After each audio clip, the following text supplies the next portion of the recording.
वो पढ़ना चाहिए।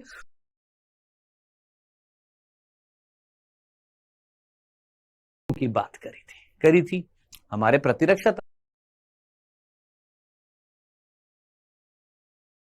सेक्टर में हमने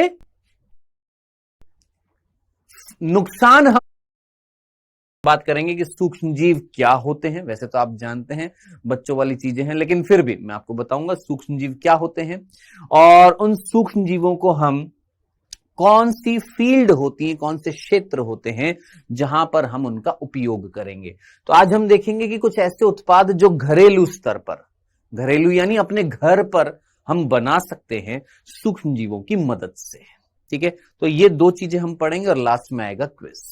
ठीक है, चलें आगे, कोई तकलीफ तो नहीं है। चलिए, तो सबसे पहला प्रश्न जो आता है, सर इस चैप्टर में सर सूक्ष्म जीव क्या होते हैं, यही प्रश्न पूछेंगे ना कि सर ये सूक्ष्म जीव हैं क्या, माइक्रो ऑर्गेनिज्म होते क्या हैं, है ना।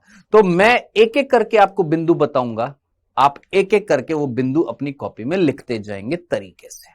आइए देखिए, सूक्ष्म जीवों की बात कर रहे हैं बेटा।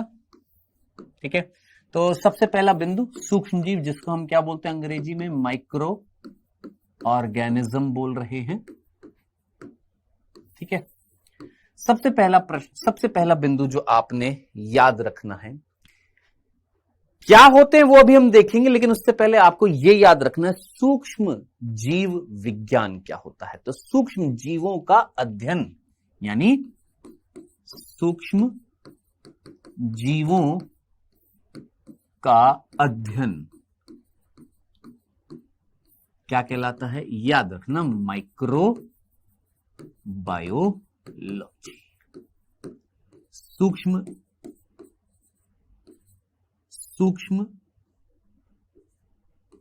जीव विज्ञान। सिंपल, कोई कंफ्यूजन नहीं है, सिंपल सा था। तो सूक्ष्म जीव विज्ञान, माइक्रोबायोलॉजी, यानी सूक्ष्म जीवों का जो अध्ययन होता है उसे हम क्या बोलते हैं, माइक्रोबायोलॉजी। डन, कोई तकलीफ नहीं है। चलें आगे, आइए आगे बढ़ते हैं। दूसरा, अब बात करते हैं सूक्ष्म जीव विज्ञान माइक्रोबायोलॉजी के जनक कौन थे। अगर आपने सेल चैप्टर पढ़ा है, सेल चैप्टर पढ़ा है, तो सबसे पहली कोशिका किसने खोजी थी सर, रॉबर्ट हुक ने। लेकिन वो कैसी थी, मृत थी, है ना, जीवित थोड़ी ना थी। तो सबसे पहली जीवित कोशिका किसने खोजी थी सर, ल्यूवेनहॉक ने, याद आ रहा है, खोजी थी। और ल्यूवेनहॉक ने वो जो कोशिकाएं खोजी थी, क्या उनमें से कोई कोशिका सूक्ष्म थी, याद करो उन्होंने कौन सी कोशिका खोजी थी, याद कर, पढ़ा हुआ है तुमने सर, बैक्टीरिया, जीवाणु, ठीक है नहीं थी, हाँ सर थी। प्रोटोजोआ, हाँ ठीक है नहीं थी, बिल्कुल थी। यीस्ट थी, आरबीसी, शुक्राणु, ये 5 कोशिकाएं खोजी थी, है ना। तो क्या इनमें से बैक्टीरिया, क्या इनमें से यीस्ट, क्या इनमें से आपका प्रोटोजोआ, ये क्या है सर, ये सूक्ष्म जीव होते हैं। क्या होते हैं वो अभी हम देखेंगे, लेकिन वो सूक्ष्म जीव हैं। तो सूक्ष्म जीव की खोज किसने करी, तो यही तो बोलूंगा, सूक्ष्म जीवों की खोज ल्यूवेनहॉक ने करी। तो याद रखना, एंटोन वॉन ल्यूवेनहॉक को, एंटोन वॉन ल्यूवेनहॉक को हम क्या बोलते हैं, सूक्ष्म जीव विज्ञान के जनक कहते हैं। याद रखना। तो आपसे कोई पूछे who is the father of microbiology, सूक्ष्म जीव विज्ञान जो है, माइक्रोबायोलॉजी जो है, उसके जनक कौन है, तो याद रखना, एंटोन वॉन ल्यूवेनहॉक। इनको हम क्या बोलते हैं, जनक बोलते हैं, फादर बोलते हैं किसका, मेरे ख्याल से क्लियर हो गया होगा, माइक्रोबायोलॉजी। इतनी सी बात समझ में आ गई। अब आगे बढ़ते हैं। तीसरा बिंदु, तीसरा बिंदु है बहुत सीधा सा, सर सूक्ष्म जीव हैं क्या, व्हाट इज सूक्ष्म जीव, क्या होते हैं, माइक्रो ऑर्गेनिज्म क्या होता है। तो मैं सीधी सी बात बोलूंगा, वो जीव जो बहुत ज्यादा सूक्ष्म है, अति सूक्ष्म होते हैं, जो हमें हमारी नग्न आंखों से दिखाई नहीं देते। तो क्या बोला मैंने, वे जीव जो अति सूक्ष्म होते हैं।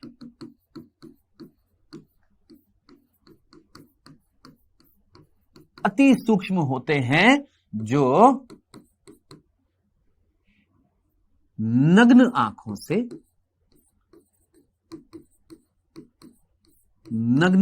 से दिखाई नहीं देते हैं।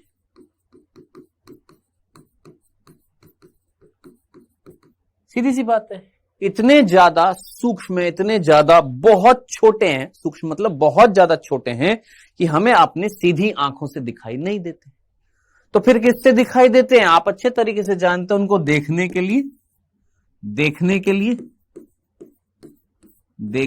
लिए किसकी आवश्यकता होती है? सूक्ष्मदर्शी की। किसकी आवश्यकता है? माइक्रोस्कोप की। सर ये तो बहुत तगड़ी बात बता दी आपने, हम तो ये जानते ही नहीं थे, हैं? हम तो ये जानते ही नहीं थे सूक्ष्म जीव क्या होते हैं। बहुत तगड़ी बात बता दी आपने। बहुत बेसिक सी चीज है यार, 9th क्लास में ये चीज आ जाती है आपकी। वैसी चीज को मैंने बहुत सिंपल तरीके से आपको बता दिया कि भाई साहब सूक्ष्म जीव क्या होते हैं? वे जीव जो अति सूक्ष्म है, बहुत ही ज्यादा छोटे हैं, जो हमें हमारी सीधा आंखों से नहीं दिखते हैं। उनको देखने के लिए हमें किसकी आवश्यकता पड़ती है? माइक्रोस्कोप की जरूरत पड़ती है, सूक्ष्मदर्शी की आवश्यकता पड़ती है। ओके सर, नॉर्मल सी बात है, इसमें कुछ था ही नहीं ऐसा। मैंने कहा अब आगे बढ़ते हैं। तो सर हमें 4 चीजें क्लियर हो गई हैं। सूक्ष्म जीव का अध्ययन ये कहलाता है, सूक्ष्म जीव के जनक ये हैं, सूक्ष्म जीव क्या होते हैं, किससे दिखाई देते हैं, ये समझ में आ गया। अब बात आ रही है सूक्ष्म जीव के उदाहरण क्या क्या है। तरीके से पढ़ेंगे, है ना, इसी तरीके से पढ़ेंगे। सबसे पहले क्या देगा? सूक्ष्म जीवों का अध्ययन क्या कहलाता है। किसने देखा सबसे पहले? वो जनक कहलाएंगे। होते क्या है? ठीक है, पता लग गया। किससे देखे जाएंगे? इससे देखे जाएंगे, एक यंत्र से। ठीक है, अब बात आ रही है कौन होते हैं सूक्ष्म जीव। तो 5वां बिंदु जो आएगा वो हम पढ़ेंगे क्या? सूक्ष्म जीव है क्या, मतलब सूक्ष्म जीवों के उदाहरण क्या क्या है ना। तो ये पढ़ने के लिए मैं जस्ट आपको एक रिमाइंड करा दूं, एक चैप्टर जो आप ऑलरेडी पढ़ चुके हो। आप ऑलरेडी पढ़ चुके हो एक चैप्टर, कौन सा? 11वीं कक्षा का दूसरा अध्याय, जीव जगत का वर्गीकरण। बोलिए जनाब, पढ़ा है कि नहीं पढ़ा? पढ़ा है। क्या आपको याद आ रहा है उस चैप्टर में आपने एक प्रणाली पढ़ी थी जिसका नाम था 5 जगत प्रणाली? हाँ सर, याद आ रही है। किसने दी थी? Sir R.H. विटेकर ने दी थी। मैंने कहा हाँ जी। तो R.H. विटेकर वो वैज्ञानिक थे, R.H. विटेकर वो वैज्ञानिक थे जिन्होंने 5 जगत वर्गीकरण दिया था। याद आ रहा है? हाँ सर याद आ रहा है। प्रश्न मैं तुमसे पूछता जाऊंगा, सोचते जाइए। R.H. विटेकर ने जो 5 जगत प्रणाली दी थी, उस 5 जगत प्रणाली को उसने देने के लिए कितने आधार यूज में लिए थे? याद आ रहे हैं? कितने आधार थे? 5। अगर किसी बच्चे को वो 5 आधार याद हैं, और अगर नहीं याद है तो अपने मन में सोचो, मैं टाइम दे रहा हूं तुमको, सोचो वो 5 आधार कौन कौन से थे जिस आधार पर R.H. विटेकर ने 5 जगत प्रस्तुत किए थे। सोचो सोचो, चलो याद दिलाऊं।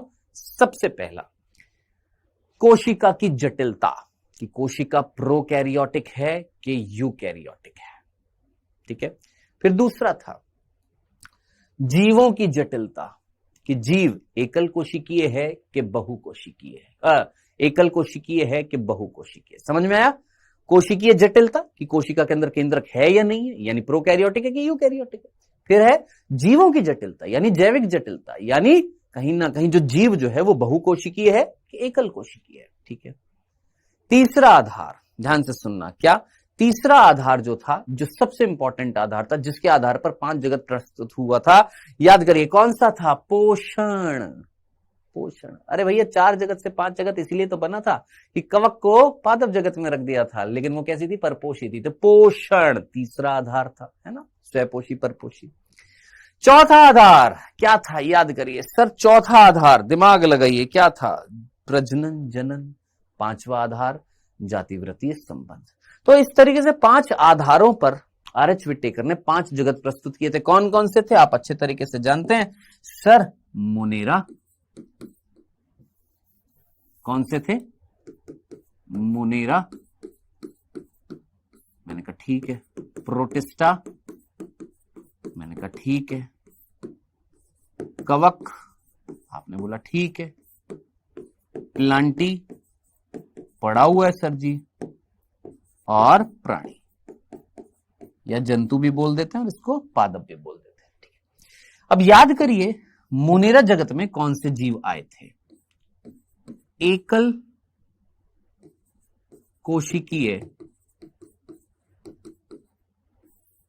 प्रोकैरियोटिक आए थे। हाँ सर, पढ़ा हुआ है आपने सब। प्रोटिस्टा में कौन से आए थे? एकल कोशिकीय लेकिन यूकैरियोटिक।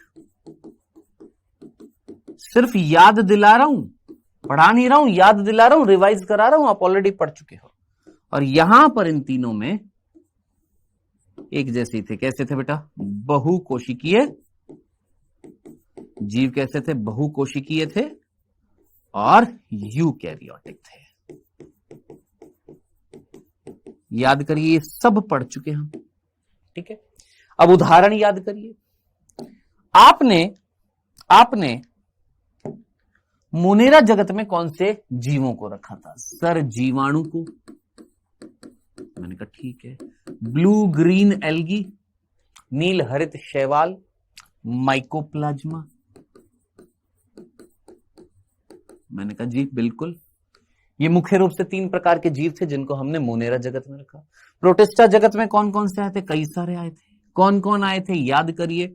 आपके डायटम, डाइनोफ्लेजिलेट, युग्लिनोइड, अवपंक, कवक और प्रोटोजुआ। सारे लिख दिए मैंने। स्वयंपोषी प्रोटिस्ट याद आ रहे हैं? क्राइसोफाइट जिसमें डायटम्स और डेस्मिड सुनहरे शैवाल थे, डाइनोफ्लेजिलेट, युग्लिनोइड। कैसे थे? स्वयंपोषी प्रोटिस्ट। फिर आपके परपोषी 2 प्रकार के थे, एक मृतोपजीवी थे याद कर, अवपंक कवक, और एक परपोषी या परजीवी थे, प्रोटोजुआ। फिर प्रोटोजुआ का भी वर्गीकरण किया था आपने, कशाभिकीय, पक्षमाभी, अमीबीय, स्पोरोजुआ, वर्गीकरण किया था याद कर। तो ये सारे के सारे किस में आए हैं? प्रोटिस्टा जगत में। ओके जनाब। सर कवक जगत में कौन आते हैं? कवक जगत में कौन आते हैं? बेटा कवक जगत में ऐसे कर देता हूं। कवक जगत में कौन आते हैं? फफूंदी फंगस आती है, फफूंदी जिसको हम बोलते हैं। ठीक है, बाकी प्लांटी जगत में कौन आ रहा था बेटा? प्लांटी जगत में पादप आते हैं और प्राणी जगत में जंतु हैं। ठीक है, तो ये तो सर हमें याद है, अच्छे तरीके से हमको ये सारी चीजें याद है। मैंने कहा ठीक है जनाब, बहुत ही बढ़िया, सिंपल। अब इनमें से कौन सा जगत है जिसमें सूक्ष्म जीवों को रखा गया है? यानी इनमें से कौन से जीव हैं जो सूक्ष्म जीव हैं? तो दोस्त याद रखना, आपके ये 3 जगत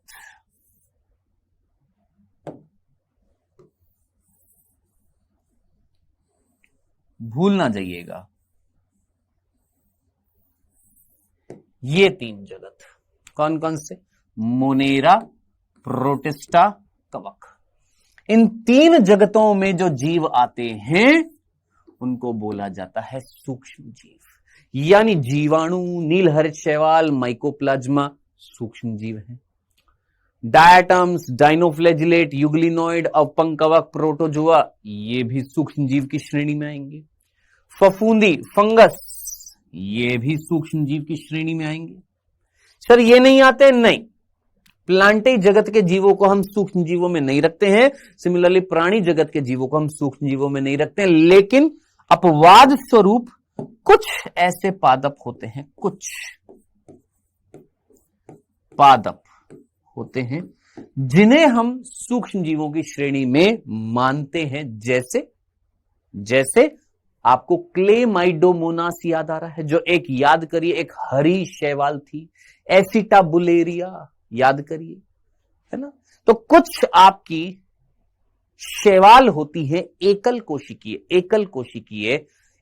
कोशिकीय जो नग्न आंखों से दिखाई नहीं देती है। तो कुछ पादप और ये जगत किस में आते हैं? सूक्ष्म जीव। तो आप लिख सकते हैं क्या कि मोनेरा, प्रोटिस्टा, कवक जगत के जीव और कुछ पादप सूक्ष्म जीवों की श्रेणी में रखे जाते हैं। क्या ये मैं बोलूं, क्या मैं लिखूं कि लिख सकते हैं? इतना बताने के बावजूद तो लिख सकते हैं ना। क्या लिखो, चलो लिखो। मोनेरा, प्रोटिस्टा, कवक जगत और कुछ पादप सूक्ष्म जीवों की श्रेणी में आते हैं। Done, clear. तो हमने क्या क्या पढ़ लिया सर? हमने पढ़ लिया सूक्ष्म जीवों का अध्ययन ये कहलाता है। जब से सबसे पहले सूक्ष्म जीवों को इन्होंने देखा तो ये क्या कहलाएंगे? पप्पा कहलाएंगे, जनक कहलाएंगे। ठीक है। फिर हमने बात करी सूक्ष्म जीव होते क्या हैं। हमने बोला जो भैया सीधी आंखों से नहीं दिखते हैं। तो फिर किससे दिखते हैं? सूक्ष्मदर्शी से दिखते हैं। आपने बोला ठीक है। फिर आपने पूछा सर सूक्ष्म जीव कौन कौन से होते हैं? मैंने बोला ये ले, 3 जगत के जीव और कुछ पादप आपके किस श्रेणी में आते हैं? सूक्ष्म जीवों की श्रेणी में आते हैं। बोलिए जनाब, यहां तक की बात समझ में आ गई? अब आपका एक और प्रश्न होगा, सर ये सूक्ष्म जीव मिलते कहां पर हैं? यही होगा ना अगला प्रश्न। आप ये भी पूछ सकते हैं कि सर ये सूक्ष्म जीव मिलते कहां पर हैं। तो आइए छठा बिंदु देखते हैं बेटा। बिंदु दर बिंदु चीजें याद रखनी है दोस्त। ठीक है। अब छठा बिंदु, ये मिलते कहां पर है? तो याद रखना सूक्ष्म जीव यानी ये किसकी बात कर रहा हूं? ये यानी सूक्ष्म जीव की। ठीक है। ये सर्वव्यापी होते हैं। अब सर्वव्यापी को अंग्रेजी में यूनिवर्सल बोलते हैं, या एक और वर्ड यूज में लेते हैं कॉस्मोपॉलिटन। अब इसका मतलब क्या है जानते हो यार? पढ़ाया हुआ है आपको। ऐसे जीव जो इस पृथ्वी पर कहां मिल सकते हैं? भाई इस पृथ्वी पर 3 ही चीजें मिल रही हैं। आप मुझे बताओ, इस अर्थ पर आपको 3 चीजें मिल रही हैं, इसके अलावा कुछ मिल रहा हो तो बताओ। क्या आपको इस पृथ्वी पर वायु है? आपकी इस पृथ्वी पर? हां सर। और जितनी भी वायु इस पृथ्वी पर है वो सारी मिलकर क्या कहला रही है? वायुमंडल। मैंने कहा हाँ। आपने बोला ठीक है। मैंने बोला वायु के अलावा और क्या है? आपने बोला सर जमीन है जिसमें मिट्टी सब कुछ आ जाएगी। जमीन जिसको हम क्या बोलेंगे? सर स्थल मंडल। मैंने कहा हाँ जी। आपने बोला सर जमीन आ गई है, हवा आ गई है, बचा क्या? पानी यानी जल मंडल। अब आप मुझे बताएं इसके अलावा कोई और मंडल बच रहा है? 3 ही तो मंडल है सर। वायुमंडल है, स्थल मंडल है, जल मंडल है। 3 ही मंडल है जो मिलकर क्या कहलाते हैं? जैव मंडल, जिनको मिलाकर हम क्या बोलते हैं? बायोस्फीयर, जैव मंडल बोलते हैं। ठीक है। इनको इंग्लिश में क्या बोलते हैं? ये लगे हाथ में आपको बता देता हूं, अगर आप जानते हैं तो अच्छी बात है। इसको हम बोलते हैं लिथोस्फीयर, इनको हम बोलते हैं हाइड्रोस्फीयर, और इसको हम बोलते हैं एटमॉस्फेयर। ठीक है। और तीनों मिलकर क्या बनाते हैं? जैव मंडल, बायोस्फीयर। ठीक है। अब मैं तुमसे बहुत सीधे तरीके से पूछा कि भाई साहब आपके सूक्ष्म जीव हवा में हैं? हाँ हैं। आपके सूक्ष्म जीव चट्टानों में, मिट्टी में हैं? हाँ हैं। आपके सूक्ष्म जीव पानी में हैं? हाँ जी हैं। तो ऐसे जीव जो तीनों मंडल में मिलें वो क्या कहलाते हैं? सर्वव्यापी कहलाते हैं, यूनिवर्सल कहलाते हैं। तो याद रखना ये तीनों मंडल में मिलते हैं। डन, कोई तकलीफ नहीं है, सिंपल सी बात थी, समझ में आ गया है, कोई कंफ्यूजन होना नहीं चाहिए। अब सर ये तो मैंने मतलब ये तो सिंपल सी बात हो गई कि सर स्थल पर भी मिल रहे हैं, जल में भी मिल रहे हैं, वायु में भी मिल रहे हैं। अब प्रश्न आता है क्या सर ये यहां पर बहुत विपरीत परिस्थितियों में मिल सकते हैं? जैसे हमारी बात करें, हम स्थल मंडल पर रहते हैं, जमीन पर रहते हैं, हवा में तो नहीं रहते ना सर। हवा में तो पक्षी रहते हैं, जल में तो नहीं रहते कि हमारा पूरा जीवन जल में गुजरता है। नहीं ना, नहीं, मछलियां रहती है। हम कैसे स्थलीय जीव है। हाँ सर। अब मैं तुमसे पूछ रहा हूं, मुझे इतनी सी बात बताओ, स्थल पर तुम रहते हो, कौन सी वातावरणीय कंडीशंस में रहते हो जो आपके लिए फेवरेबल, अनुकूल होती हैं या प्रतिकूल होती हैं? आपके लिए अच्छी होती है या खराब कंडीशंस में रहते हो आप क्या ऐसी कंडीशन में रहते हो जहां पर अम्ल ही अम्ल है? आप ऐसी कंडीशन में रहते हो जहां 100 डिग्री से ज्यादा तापमान है? अरे भाई साहब, उबल जाएंगे, जल जाएंगे, नहीं ना। तो क्या हम विपरीत परिस्थितियों में रह सकते हैं? सोचिए, एक ऐसी परिस्थिति जहां पर ऑक्सीजन ना है, नहीं है, मतलब ऑक्सीजन नहीं है, हम रह लेंगे? नहीं। एक ऐसी परिस्थिति जहां पर तापमान -50 डिग्री है, हम रह लेंगे? नहीं। मैंने बोला एक ऐसी परिस्थिति जहां तापमान 100 डिग्री से ज्यादा है, हम रह लेंगे? नहीं।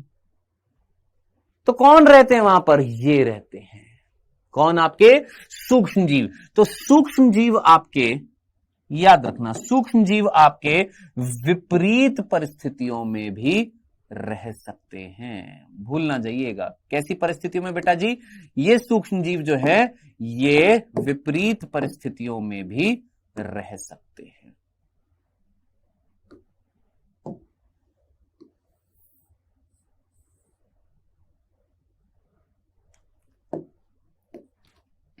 अब कौन सी विपरीत परिस्थिति? आइए देखते हैं जनाब।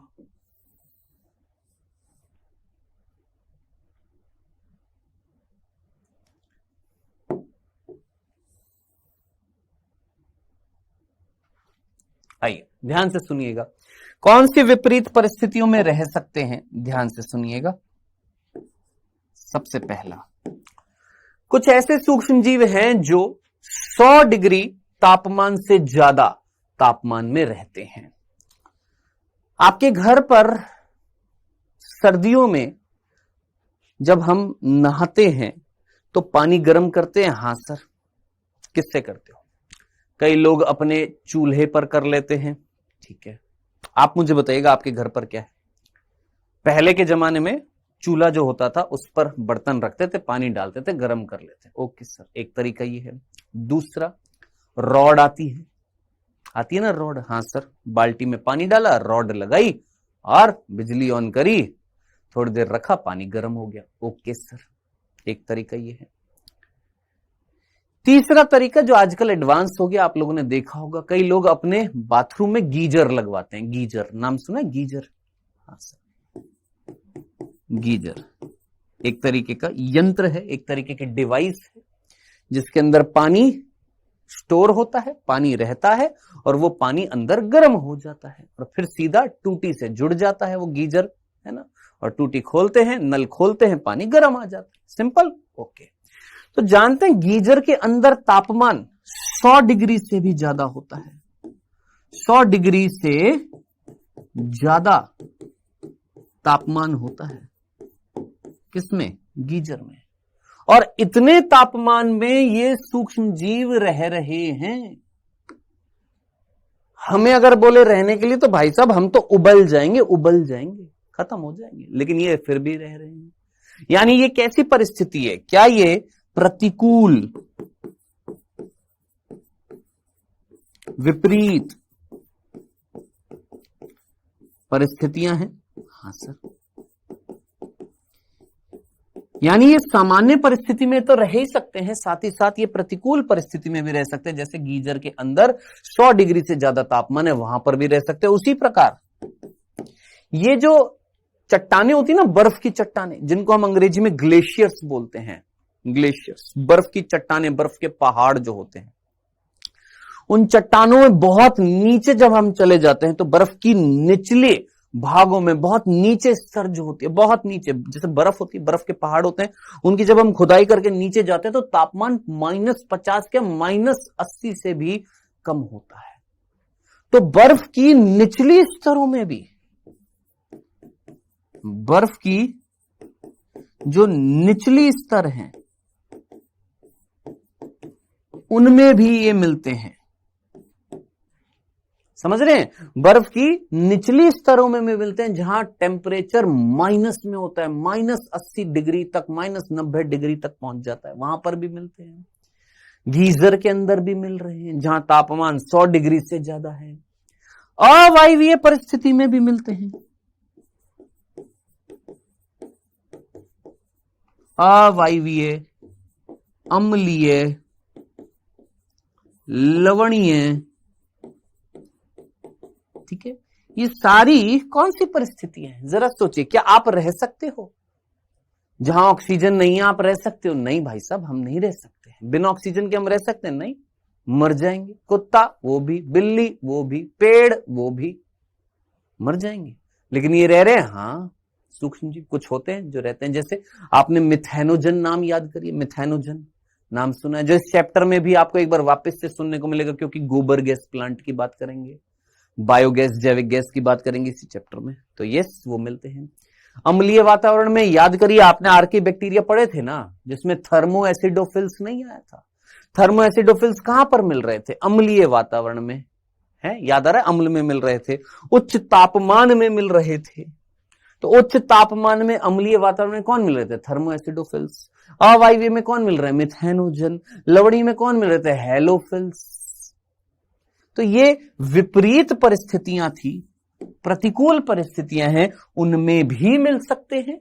सामान्य कंडीशन में जल जो है उसमें भी मिल रहे हैं, स्थल जो है उस पे भी मिल रहे हैं, वायु जो है उसमें भी मिल रहे हैं। यानी ये सर्वव्यापी है, जो सामान्य परिस्थिति में भी मिलते हैं और विपरीत प्रतिकूल परिस्थितियों में भी मिलते हैं।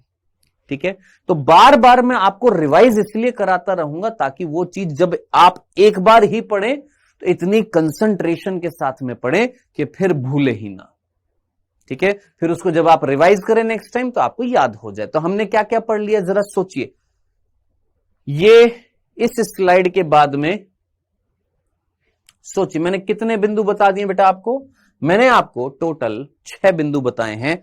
अब पढ़ तो लेते हैं लेकिन चीजें याद नहीं रहती। क्यों? क्योंकि हम रिवाइज नहीं करते। अब मैं आपको, देखो, सोचो, जब तक दिमाग पर जोर नहीं डालोगे चीजें कैसे याद होंगी? मैंने 6 बिंदु बताए, आप मुझे बताओ मैंने 6 बिंदु कौन कौन से बताए? अपने दिमाग पर जोर डालो। मैं यहां पर बिल्कुल मौन खड़ा हूं, शांत हूं, ठीक है। 1 मिनट के लिए आप सोचो, दिमाग लगाओ, सोचिए वो 6 बिंदु मैंने आपको कौन कौन से बताए हैं। अगर आपको 6 बिंदु याद आ गए हैं, इट मीन्स आप कंसंट्रेशन से सुन रहे हैं। अगर आपको 6 बिंदु याद नहीं आए हैं, इट मीन्स किसी ना किसी बिंदु पर आपकी कंसंट्रेशन नहीं थी। पता लग जाएगा आपको। सोचो, ये भी एक तरीका होता है याद करने का चीजों को। सोच लिया, आ गए? कईयों को 6 के 6 बिंदु याद आ गए होंगे, कईयों को 5 आए होंगे, कईयों को 3 आए होंगे, कईयों को 2-3 ही आए होंगे, है ना? सोच, पहला बिंदु मैंने क्या बताया था? सूक्ष्म जीवों का अध्ययन बताया, माइक्रोबायोलॉजी, सूक्ष्म जीव विज्ञान। दूसरा, सूक्ष्म जीव विज्ञान के जनक एंटोन वॉन लिविनहॉक, क्योंकि उन्होंने ही सर्वप्रथम देखा था। ठीक है। तीसरा, सूक्ष्म जीव क्या होते हैं? वे जीव जो नग्न आंखों से दिखाई नहीं देते हैं। ठीक है। चौथा, तो फिर किससे देखे जाते हैं? सूक्ष्मदर्शी से देखे जाते हैं। ठीक है।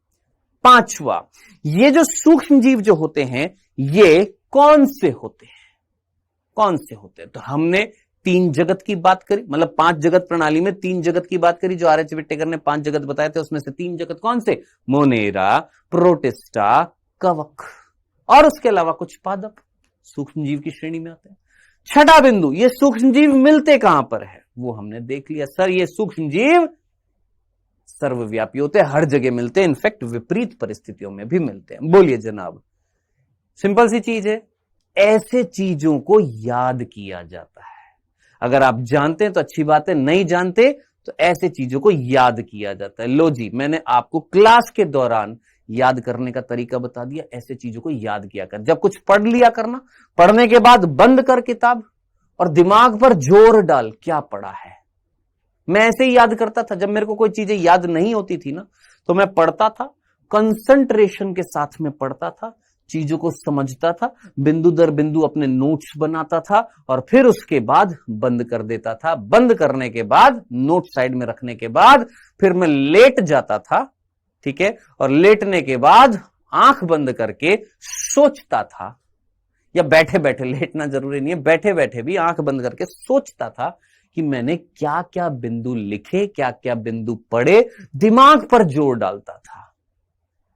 कुछ बिंदु नहीं याद रहते थे, कुछ याद रह जाते थे। जो याद रह जाते थे उनको लिखता था, जो नहीं याद रहते थे फिर उनको वापस पढ़ता था, फिर वापस से रिवाइज करता था, फिर वापस से पढ़ता था, फिर वापस से रिवाइज करता था। कोई बिंदु छूटता नहीं था। यह होता है याद करने का तरीका। अगर आप नहीं जानते हैं तो अपना कर देखिएगा। ठीक है, चलें आगे। अब आगे बढ़ते हैं। अब देखिए, हमारी एनसीईआरटी में सूक्ष्म जीवों की श्रेणियों में किस किस को रखा गया है, मैं आपको बताता हूं। देखो, हमारी एनसीईआरटी में सूक्ष्म जीवों में बैक्टीरिया, याद कर हमने बात करी थी, बैक्टीरिया छड़ आकृति के थे, बेसिलस बोला था, गोल आकृति के थे, गोलाकार कोकस बोला था, हैं, सर्पिल आकृति के थे, स्पाइरल बोला था, कशाभिका मिल रही थी जिन पे, कशाभिकीय बोला था, कौमा आकृति के थे, विब्रियो बोला था, कोशाकार बोला था, है, 4 आकृतियां बताई थी। हां सर, तो जीवाणु सूक्ष्म जीव है, बिल्कुल है। और कौन है सूक्ष्म जीव, जरा ध्यान से देखना। ये हमारी एनसीईआरटी में डायग्राम दे रखा है, ठीक है। और ये अभी मैं आपको बताऊंगा ये क्या है। वायरस जो है ना, वायरस, उसको भी हमारी एनसीईआरटी ने सूक्ष्म जीवों की श्रेणी में नहीं बताया। वायरस, प्रायोन और वायरॉइड, 3 वर्ड याद रखने हैं। वायरस, प्रायोन और वायरॉइड, ये 3 जीव नहीं है, ये 3 कण माने जाते हैं। कण, इनको पार्टिकल बोला जाता है, कण बोला जाता है। इनको क्या बोला जाता है, कण या पार्टिकल बोला जाता है। क्या बोला जाता है इनको, कण या पार्टिकल, अंग्रेजी में बोलते हैं। सर इनको जीव क्यों नहीं बोला जाता, क्योंकि ये एक कोशिकीय संरचना नहीं होते हैं, ये कोशिका से बने नहीं होते हैं। तो ये किससे बने होते हैं, अगर आप जानते हैं तो अच्छी बात है, मैं आपको बता देता हूं जल्दी से। देखिए, वायरस किससे बने होते हैं आपने याद रखना है, या तो डीएनए या आरएनए, और चारों तरफ प्रोटीन का आवरण। तो 2 चीजें होती हैं किसमें, वायरस में। अंदर होता है न्यूक्लिक अम्ल, अंदर क्या होता है, न्यूक्लिक अम्ल, और उस न्यूक्लिक अम्ल जो संक्रमण फैलाता है, जो आप जानते हैं, उसके चारों तरफ प्रोटीन का आवरण, जिसे हम कैप्सिड बोलते हैं। ठीक है, तो न्यूक्लिक अम्ल और प्रोटीन से बने होते हैं कौन, आपके वायरस, जिनको हम न्यूक्लियोप्रोटीन संरचना बोलते हैं। किसको, वायरस को। डन, क्लियर है। Next, prion. प्रायोन संक्रमणकारी संरचना होती है जो सिर्फ प्रोटीन से बनी होती है। कोई न्यूक्लिक अम्ल नहीं होता है, सिर्फ प्रोटीन से बनी हुई संरचना प्रायोन, जो इन्फेक्शन फैलाती है। कोई न्यूक्लिक अम्ल, कोई डीएनए आरएनए नहीं होता है, याद रखना। आखिरी, वायरॉइड, जो सिर्फ और सिर्फ न्यूक्लिक अम्ल से बने हुए, और वो भी कौन सा, आरएनए। याद रखना, जो सिर्फ और सिर्फ न्यूक्लिक अम्ल से बने होते हैं, और वो भी न्यूक्लिक अम्ल कौन सा, स्पेसिफिकली आरएनए। तो याद रखना, आरएनए से बने हुए कण, प्रोटीन से बने हुए कण, या अंदर न्यूक्लिक अम्ल और बाहर प्रोटीन से बने हुए कण। क्या ये कोशिकीय संरचना आपको दिख रही है? नहीं। क्या इसमें कोई प्लाज्मा झिल्ली, कोशिका द्रव्य, केंद्रक, कोशिकांग, कुछ ऐसा दिख रहा है? नहीं जनाब, कुछ नहीं दिख रहा। क्या यहां पर कोई जीव द्रव्य दिख रहा है? नहीं। और जीव द्रव्य जिनमें मिलता है, किसमें मिलता है? कोशिका में मिलता है, उसको हम जीवित कोशिका बोलते हैं, सजीव बोलते हैं। भाई साहब, नहीं मिल रहा कुछ भी, तो क्या मैं इनको सजीव बोलूंगा? नहीं। क्या मैं इनको सजीव बोलूंगा? नहीं। क्या मैं इनको जीव बोलूंगा? नहीं। तो मैं इनको क्या बोलूंगा? कण बोलूंगा। कैसे कण? ये है सूक्ष्म कण। इनको क्या बोला जाएगा? Micro particles.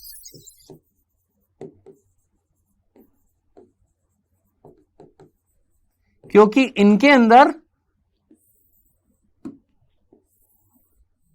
ये जीव नहीं होते। हां, लेकिन जब ये शरीर के अंदर जाते हैं तो जीवों का एक गुण दिखाते हैं। क्या? गुणन का, मल्टीप्लिकेशन का, अपनी संख्या बढ़ाने का।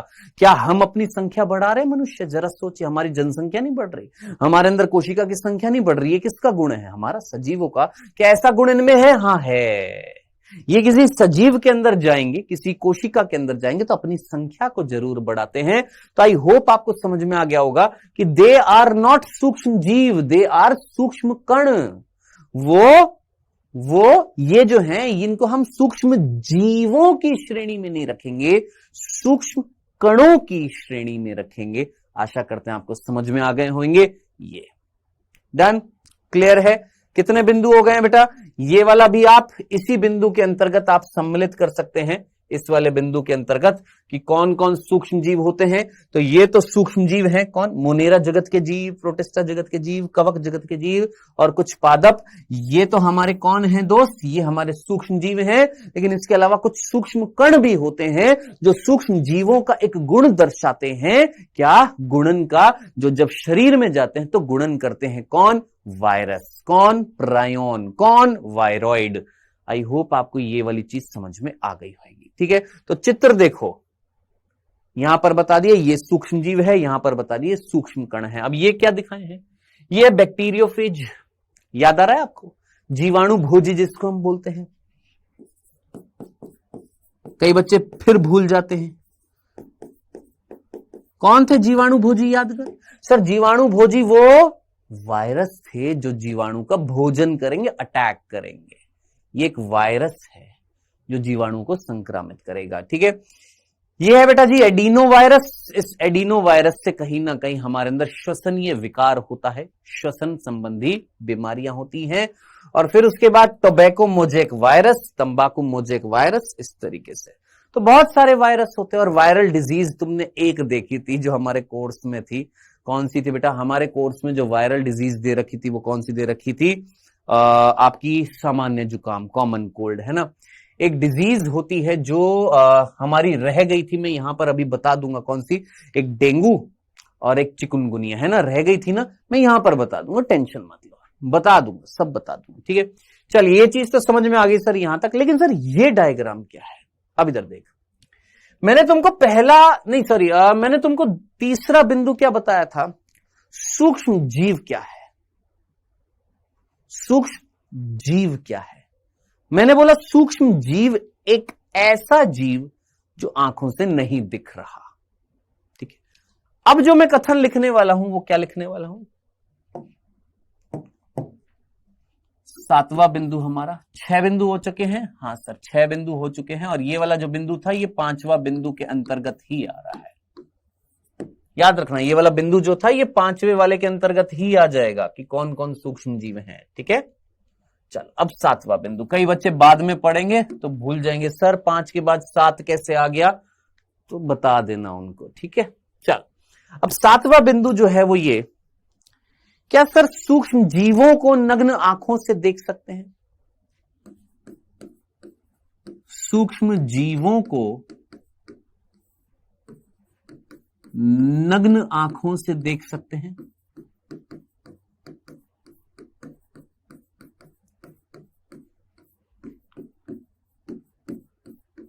आप बोलेंगे सर कैसी बात कर रहे? अभी थोड़ी देर पहले आपने लिखा था सूक्ष्म जीवों को नग्न आंखों से नहीं देख सकते, अब लिख रहे हो सूक्ष्म जीवों को नग्न आंखों से देख सकते हैं। सर जी पगला गए हो क्या? मैंने कहा फिर से देख, वर्ड पर फोकस कर। यहां पर क्या वर्ड लिखा हुआ और वहां पर क्या वर्ड लिखा हुआ था? यहां पर देख, सूक्ष्म जीवों, यहां पर क्या लिखा हुआ है? सूक्ष्म जीव। वे जीव का मतलब सूक्ष्म जीव। एक बैक्टीरिया की मैं बात करूं और 1 करोड़ बैक्टीरिया की अगर मैं बात करूं तो फर्क है कि नहीं है? है ना? जिनको समझ में नहीं आया, बहुत सीधी सी लाइन है। एक वर्ड मैंने बोला सूक्ष्म जीव, और एक वर्ड में बोल रहा हूं सूक्ष्म जीवों। फर्क है कि नहीं है? एक मैं तुमसे बोलूं एक व्यक्ति, एक मनुष्य मैं, और एक मैं तुमसे बोलूं पूरे भारत में जितने भी 12वीं कक्षा के बच्चे हैं वो सभी, वो भी ह्यूमंस हैं। तो एक सिंगल ह्यूमन, एकल मनुष्य, और एक है 1 करोड़ मनुष्य, तो फर्क होगा ना? क्या फर्क होगा? ध्यान से देखना, एक एग्जांपल से तुमको समझाता हूं, देखना जरा। देखो बेटा, मैंने बोला कि मैं मान लो